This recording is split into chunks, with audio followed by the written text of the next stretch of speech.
Hello viewers, welcome to our channel পাঁচের পাঠশালা। আমি শ্যামল রয়। আশা করি সকলেই ভালো আছো, আমিও ভালো রয়েছি। মিশন ডাব্লিউপি এবং কেপি 2024 কনস্টেবলকে ফোকাস করে যে আমাদের প্র্যাকটিস ক্লাসটি চলছে তার আজ 15তম প্র্যাকটিস সেট।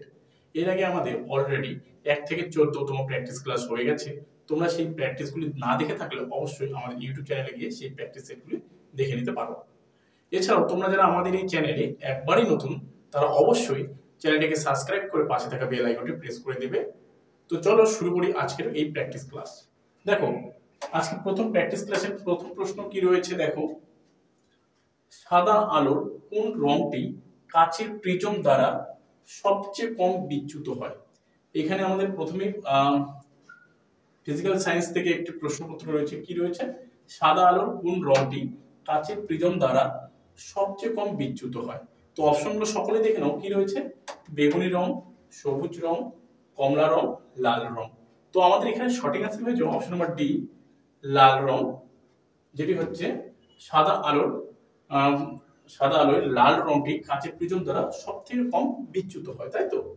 পরের প্রশ্নপত্রে চলে যাই আমরা। কি রয়েছে? পাণ্ডব গোয়েন্দা এর স্রষ্টাকে? অপশনগুলো সকলেই দেখে নাও। কি রয়েছে? শরৎচন্দ্র চট্টোপাধ্যায়, ঝুম্পা লাহিড়ী, ষষ্ঠীপদ চট্টোপাধ্যায়, বিভূতিভূষণ বন্দ্যোপাধ্যায়। তো এখানে আমাদের সঠিক অ্যান্সার কি হবে? অপশন নাম্বার সি আমাদের সঠিক অ্যান্সার হয়ে যাচ্ছে। ষষ্ঠীপদ চট্টোপাধ্যায় হচ্ছে আমাদের কি পাণ্ডব গোয়েন্দা এর স্রষ্টা। নেক্সট প্রশ্ন কি রয়েছে? হাম্পি কি জন্য বিখ্যাত? দেখো, এটা এসএসসি এমটিএস 2017 সালের প্রশ্নপত্র এটা এসেছিল। দেখো অপশনগুলো দেখো। কি রয়েছে? এটি গোলকোন্ডার রাজধানী ছিল, এটি বিজয়নগরের রাজধানী ছিল, এখানে মধ্যযুগের বৃহত্তম আস্তাবল ছিল, আর এখানে কি রয়েছে? এটি ছিল ভারতীয় মহাকাব্যের ফার্সি অনুবাদক। তো হাম্পি কি জন্য বিখ্যাত? অবশ্যই হাম্পি বি নাম্বার আমাদের সঠিক অ্যান্সার হয়ে যাবে। এটি বিজয়নগরের রাজধানী ছিল। দেখো, বিজয়নগর বর্তমানে তুঙ্গভদ্রা নদীর তীরে অবস্থিত। বিজয়নগরের বর্তমান নাম যদি আমরা যাই, বিজয়নগর হচ্ছে আমাদের কর্ণাটক রাজ্যের মধ্যে অবস্থিত। বিজয়নগর দিল্লির যখন সুলতান মোহাম্মদ বিন তুঘলক বা সুলতান বংশরা রাজত্ব করেছিল, মোহাম্মদ বিন তুঘলক এর রাজত্বকালে 1337 সালে আমাদের বিজয়নগর সাম্রাজ্য প্রতিষ্ঠিত হয়েছিল।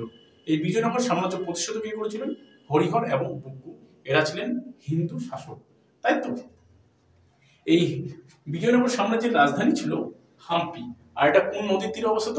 এটি তুঙ্গভদ্রা নদীর তীরে অবস্থিত। পরীক্ষায় বারবার দিয়ে দেয়, তোমরা এটা দেখে যাবে, ঠিক আছে? নেক্সট প্রশ্নে চলে যাই আমরা। বিখ্যাত উপন্যাস দ্য হোয়াইট টাইগার কোন লেখক লিখেছেন? অবশ্যই আমরা অপশনগুলো দেখে নেব। Aurobindo Adiga, Jhumpa Lahiri, Ruskin bond, Arundhati Roy. তো দ্য হোয়াইট টাইগার এর লেখককে অপশন নাম্বার এ আমাদের সঠিক অ্যান্সার হয়ে যাবে অরবিন্দ আদিগার লেখা এটি, তাই তো? নেক্সট প্রশ্নপত্রে চলে যাই। টার্সিয়ারি সেক্টরের অপর নাম কি? এটি ভীষণ ভীষণ ইম্পর্টেন্ট। অপশনগুলো দেখে নেই। প্রাথমিক খাত, সরকারি খাত, সেবা বিভাগ, উৎপাদন খাত। তো টার্সিয়ারি সেক্টরের অপর নাম হচ্ছে অপশন নাম্বার সি আমাদের সঠিক অ্যান্সার, সেবা বিভাগ, তাই তো? নেক্সট প্রশ্নে চলে যাই। পাল যুগের বিখ্যাত শিল্পী ছিলেন? দেখো, পাল যুগ আমি এর আগেও পড়িয়েছিলাম। পাল যুগ আমাদের রয়েছে কি? আমাদের শশাঙ্ক, তাই তো? গুপ্ত বংশের পর শশাঙ্ক বাংলার রাজা হয়েছিলেন। এই যে বাংলার রাজা শশাঙ্কের মৃত্যুর পর 100 বছর প্রায় অরাজকতা চলেছিল, যেটি মৎস্যন্যায়ের যুগ নামে পরিচিত। এই অরাজকতাকে কাটিয়ে রাখার জন্য বাংলার মানুষেরা একজন নির্বাচিত রাজাকে রাজসিংহাসনে বসিয়েছিলেন, যার নাম হচ্ছে পাল, মানে পাল বংশ প্রতিষ্ঠা করেছিলেন, যার নাম হচ্ছে গোপাল, তাই তো? এই গোপালের বংশ হচ্ছে আমাদের যে রাজত্ব করেছিল সেটাকে আমরা পাল যুগ বলে চিনি। এই পাল যুগের বিখ্যাত শিল্পী কে ছিলেন? অপশনগুলো আমরা দেখে নিই। সুলপানি, ধীমান, বিটপাল। অপশন রয়েছে বি এবং সি, দুটি ঠিক। অপশন নাম্বার ডি আমাদের সঠিক অ্যান্সার হয়ে যাচ্ছে। ধীমান আর বিটপাল হচ্ছে আমাদের পাল যুগের বিখ্যাত শিল্প ছিলেন, তাই তো? ওকে, পাল যুগে একটা বিখ্যাত আমাদের বিদ্রোহ হয়েছিল, যেটা উত্তরবঙ্গে হয়েছিল, যেটাকে আমরা কৈবর্ত বিদ্রোহ বলে জানি। এই কৈবর্ত বিদ্রোহের নেতা ছিলেন আমাদের রুদ্র বা ভীম, এছাড়াও রয়েছে দিব্যক বা দিব্য, তাই তো। পরের প্রশ্ন কি রয়েছে দেখো, নিম্নের গোলাপী বিপ্লব বা পিঙ্ক রেভলিউশন কিসের সঙ্গে সম্পর্কযুক্ত? কি বলছে, নিম্নের গোলাপী বিপ্লব বা পিঙ্ক রেভলিউশন কিসের সঙ্গে সম্পর্কযুক্ত? এখানে যে আমাদের অপশনগুলো রয়েছে সেটার সঙ্গে গোলাপী বিপ্লবের সম্পর্কিত রয়েছে, যেমন দুধ, মৎস্য, পেঁয়াজ, ডিম। তো গোলাপী বিপ্লব আমাদের অপশন নাম্বার সি সঠিক অ্যান্সার হয়ে যাবে, পেঁয়াজের সঙ্গে সম্পর্কিত। এটা আমাদের ইকোনমিক্সের প্রশ্ন, তাই তো। নেক্সট প্রশ্ন দেখো, কাশ্মীর উপত্যকা যে দুটি পর্বতের মাঝে অবস্থিত।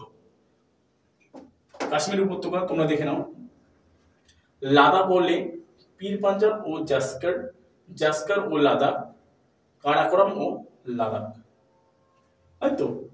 এই কাশ্মীর উপত্যকাটা যে দুটি পর্বতের মাঝে অবস্থিত, কাশ্মীর উপত্যকাটা কোন দুটি পর্বতের মাঝে অবস্থিত? অপশন নাম্বার বি আমাদের সঠিক অ্যান্সার হয়ে যাবে, পীর পাঞ্জাল ও জাস্কারের। দেখো, পক্ষী সম্বন্ধীয় বিজ্ঞানের পোশাকের নাম কি?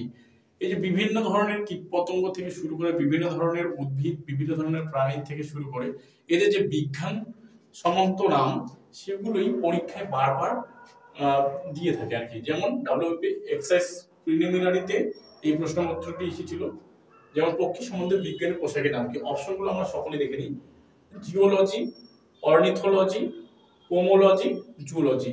তো পক্ষী সম্বন্ধীয় বিজ্ঞান পোশাকের নাম অপশন নাম্বার বি আমাদের সঠিক অ্যান্সার হয়ে যাচ্ছে। অর্থিনোলজি হচ্ছে, অর্নিথোলজি হচ্ছে আমাদের কি বিজ্ঞান, মানে পক্ষী বিজ্ঞান সম্পর্কীয় নাম, পোশাকি নাম, তাই তো। এছাড়াও কিছু রেখেছি আমরা যেটা গুরুত্বপূর্ণ বিজ্ঞানের পোশাকি নাম রয়েছে, যেমন মানুষকে বলা হয় হোমো স্যাপিয়েন্স। কেউটে সাপের বিজ্ঞান সমস্ত নাম হচ্ছে আমাদের নাজা, ধান ওরাইজা সাটাইবা, তামাক নিকোটিনা টাবাকাম, তাই তো। এগুলি ভীষণ ভীষণ ইম্পর্টেন্ট যে কোনো আপকামিং পরীক্ষার জন্য। তো তোমরা সেই প্রশ্নগুলো এবং এইভাবে যে ধাঁচটা করাচ্ছি আমি, সেই ধাঁচটা তোমরা একটু দেখে যাবে পরীক্ষার হলে, ঠিক আছে। নেক্সট প্রশ্নপত্র কি রয়েছে, নিম্নের কোন দিল্লির সুলতান পোলো বা চৌগান খেলার সময় ঘোড়া থেকে পড়ে যে মারা যান? ঠিক আছে, অপশনগুলো দেখে নিই কি রয়েছে, ইলতুৎমিশ, আলাউদ্দিন খলজি, গিয়াসউদ্দিন বলবন, কুতুবউদ্দিন আইবক। তো নিম্নের কোন দিল্লির সুলতান পোলো বা চৌগান খেলতে গিয়ে ঘোড়া থেকে পড়ে গিয়ে মারা যান? অপশন নাম্বার ডি আমাদের সঠিক অ্যান্সার হয়ে যাবে, কুতুবউদ্দিন আইবক। দেখো, দিল্লিতে 1206 খ্রিস্টাব্দে আমাদের মোহাম্মদ ঘুরি, কি নাম, মোহাম্মদ ঘুরি মারা যাওয়ার পর দিল্লিতে 1206 খ্রিস্টাব্দে বলা যেতে পারে যে দিল্লিতে সুলতানি যুগের আবির্ভাব হয়। তো এই সুলতানি যুগের প্রতিষ্ঠাতা হচ্ছে কুতুবউদ্দিন আইবক, যে কুতুব মিনার তৈরি করেছিলেন বা কুতুব মিনারের নির্মাণ কাজ শুরু করেছিলেন, এবং এর জামাই কুতুবউদ্দিন আইবকের যে জামাই রয়েছে ইলতুৎমিশ, সে এই নির্মাণ কাজ শেষ করেছিলেন, তাই তো। পরের প্রশ্নে চলে যাই আমরা, নেওড়া ভ্যালি জাতীয় উদ্যান কোন জেলায় অবস্থিত? অপশনগুলো দেখে নাও, আলিপুরদুয়ার, জলপাইগুড়ি, দার্জিলিং, উত্তর চব্বিশ পরগনা। তো নেওড়া ভ্যালি জাতীয় উদ্যান কোন জেলায় অবস্থিত? অপশন নাম্বার সি আমাদের সঠিক অ্যান্সার, দার্জিলিং জেলায় আমাদের নেওড়া ভ্যালি জাতীয় উদ্যান অবস্থিত। তো এছাড়াও পশ্চিমবঙ্গে অনেক রকম আমাদের জাতীয় উদ্যান রয়েছে, সেগুলো তোমরা দেখে যাবে। এছাড়াও ভারতের কোথায় কোথায় কি ধরনের জাতীয় উদ্যান রয়েছে, কোথায় কি জন্য বিখ্যাত, সেটা তোমরা একটু দেখে যাবে। পরের প্রশ্ন দেখো কি রয়েছে, ইন্ডিয়ান মিলিটারি একাডেমি কোথায় অবস্থিত? ইন্ডিয়ান মিলিটারি একাডেমি কোথায় অবস্থিত? অপশনগুলো দেখে নাও, নয়াদিল্লি, গুরগাঁও, দেরাদুন, কলকাতা। তো ইন্ডিয়ান মিলিটারি একাডেমি কোথায় অবস্থিত? অপশন নাম্বার সি আমাদের সঠিক অ্যান্সার হয়ে যাবে, দেরাদুনে অবস্থিত। দেখো, উত্তরাখণ্ডের রাজধানী হচ্ছে আমাদের দেরাদুন, যেখানে হচ্ছে ইন্ডিয়ান মিলিটারি একাডেমি অবস্থিত, তাই তো। এই দেরাদুনে আমাদের কি রয়েছে, আমাদের ফরেস্ট রিসার্চ সেন্টার বা ফরেস্ট গবেষণা কেন্দ্র আমাদের কোথায়? দেরাদুনে রয়েছে, উত্তরাখণ্ডে, তাই তো। উত্তরাখণ্ডকে কি বলা হয়? উত্তরাখণ্ডকে আমরা জানি যে কুমায়ুন হিমালয় বলা হয়। হিমালয়ের একটি পার্ট বা হিমালয়ের একটি অংশ কুমায়ুন হিমালয়। এই কুমায়ুন হিমালয় থেকে আমাদের কি গঙ্গা নদী উৎপত্তি লাভ করেছে, তাই তো, যেটার নাম হচ্ছে গঙ্গোত্রী হিমবাহ। 13 নম্বর প্রশ্ন কি রয়েছে, অ্যালার্জি প্রতিরোধক করে নিচের কোনটি? এই যে নিম্নের যে অপশনগুলো রয়েছে সেখানকার মধ্যে কোনটি অ্যালার্জি প্রতিরোধ করে? অপশনগুলো দেখে নাও, বেসোফিল, নিউট্রোফিল, ইউসিনোফিল আর হচ্ছে লিম্ফোসাইট। আরেকবার প্রশ্ন সেগুলো দেখে নিই, বেসোফিল, নিউট্রোফিল, ইউসিনোফিল আর হচ্ছে লিম্ফোসাইট। তো অপশন নাম্বার সি আমাদের সঠিক অ্যান্সার হয়ে যাবে। ইউসিনোফিল হচ্ছে অ্যালার্জি প্রতিরোধ করে, তাই তো। এছাড়া গুরুত্বপূর্ণ আমরা কিছু দেখে নেই কি পয়েন্টস যেমন রয়েছে, কি রয়েছে দেখে নিই আমরা একটু।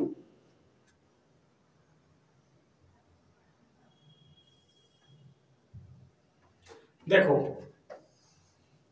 ইউসিনোফিল বা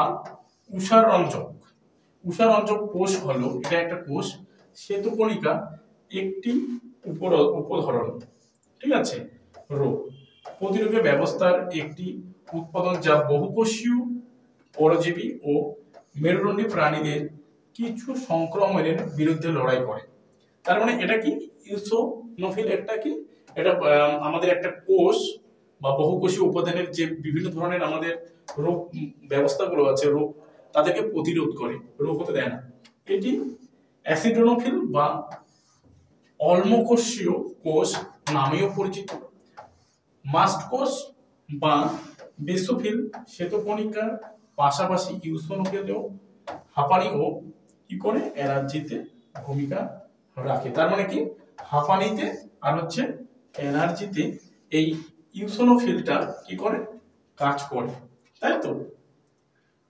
এরপরে প্রশ্ন দেখে নাও কি রয়েছে, ভারতের প্রথম কোন প্রধানমন্ত্রী পদত্যাগ করেন? প্রধানমন্ত্রী থাকাকালীন তিনি পদত্যাগ করেছিলেন। জওহরলাল নেহেরু, মোরারজি দেশাই, অটল বিহারী বাজপেয়ী, চন্দ্রশেখর। তো ভারতের প্রথম কোন প্রধানমন্ত্রী পদত্যাগ করেছিলেন? অপশন নাম্বার আমাদের বি সঠিক অ্যান্সার হয়ে যাবে, মোরারজি দেশাই। পরের প্রশ্ন দেখো কি রয়েছে, লবণ সত্যাগ্রহ আন্দোলনে এই মহাত্মা গান্ধীর সাথে কে নেতৃত্ব দিয়েছিলেন? ভেরি ভেরি ইম্পর্টেন্ট প্রশ্নপত্র এটি। কি বলছে আরেকবার প্রশ্নপত্রটা দেখে নিই। লবণ সত্যাগ্রহ আন্দোলন এই মহাত্মা গান্ধীর সাথে কে নেতৃত্ব দিয়েছিলেন? অপশনগুলো দেখে নাও, মৃদুলা সারাভাই, অ্যানি বেসান্ত, সরোজিনী নাইডু, মুথু লক্ষ্মী, তাই তো। তো আমাদের সঠিক অ্যান্সার হয়ে যাবে option number C, Sarojini Naidu. লবণ সত্যাগ্রহ আইন বা আমরা এটাকে বলতে পারি আইন অমান্য আন্দোলন 1930 খ্রিস্টাব্দে 12ই মার্চ হয়েছিল, যেটাকে ডান্ডি অভিযানও বলা হয়। তো দেখো, সরোজিনী নাইডু এই লবণ সত্যাগ্রহ আন্দোলনের সঙ্গে মহাত্মা গান্ধীর সঙ্গে চলেছিলেন। তো দেখো, মহাত্মা গান্ধী যে কিনা আমাদের জাতীয় কংগ্রেসের শেষবারের জন্য জাতীয় কংগ্রেসের অধিবেশনে নেতৃত্ব দিয়েছিল বা সভাপতিত্ব লাভ করেছিল, সেটা কি, সেটা হচ্ছে 1924 খ্রিস্টাব্দের বেলগাঁও অধিবেশনে করেছিল। আর বেলগাঁও একটি গ্রামীণ অধিবেশন হয়েছিল। তারপরের বছর সরোজিনী নাইডু 1925 খ্রিস্টাব্দে কলকাতার অধিবেশনে কি করেছিলেন, সভাপতিত্ব করেছিলেন। আর ইনি হচ্ছেন, সরোজিনী নাইডু হচ্ছেন ভারতের প্রথম মহিলা সভাপতি জাতীয় কংগ্রেসের, তাই তো। আর জাতীয় কংগ্রেস কত সালে প্রতিষ্ঠিত হয়? জাতীয় কংগ্রেস আমাদের প্রতিষ্ঠিত হয়েছিল 1885 খ্রিস্টাব্দে। ওকে, নেক্সট প্রশ্নপত্রে চলে যাই। গর্জনকারী ড্রাগনের দেশ বা বজ্রপাতের দেশ কাকে বলা হয়? তো অপশনগুলো সকলে দেখে নিই, বাংলাদেশ, মায়ানমার, নেপাল, ভুটান। তো গর্জনকারী ড্রাগনের দেশ বা আমরা বলতে পারি বজ্রপাতের দেশ কাকে বলা হয়? অপশন নাম্বার ডি, ভুটানকে, তাই তো। ভুটানকে আমরা কি বলি? গর্জনকারী ড্রাগনের দেশ বা বজ্রপাতের দেশ। দেখো, ভুটান সম্পর্কে যেহেতু আসছি, আমরা ভুটান সম্পর্কে বলে দিই। ভুটান হচ্ছে ভারতের একটি প্রতিবেশী দেশ।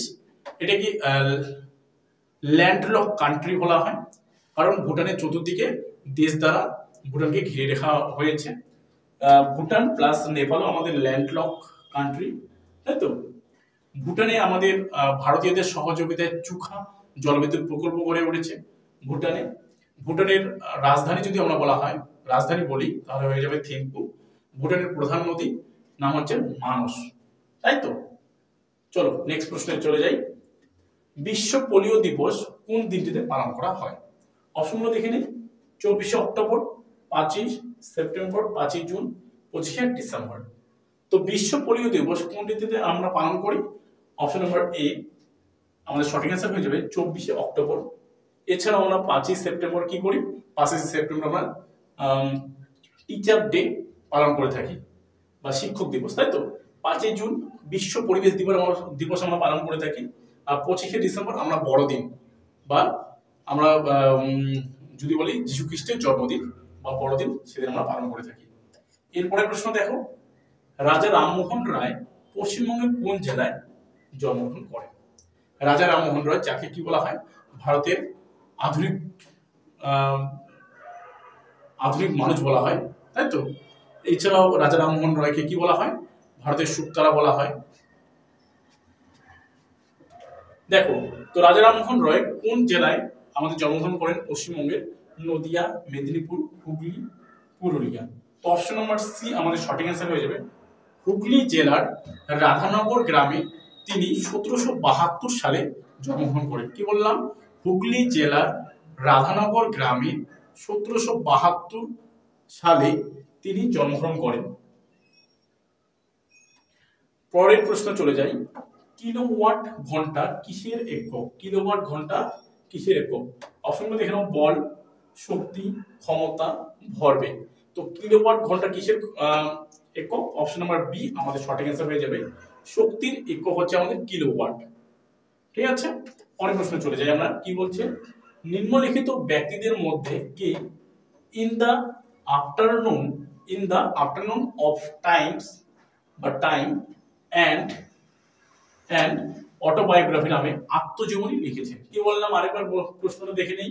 নিম্নলিখিত ব্যক্তিদের মধ্যে কে in the afternoon of time and autobiography নামে আত্মজীবনী লিখেছেন? অপশনগুলো দেখে নেই কি রয়েছে দেখো।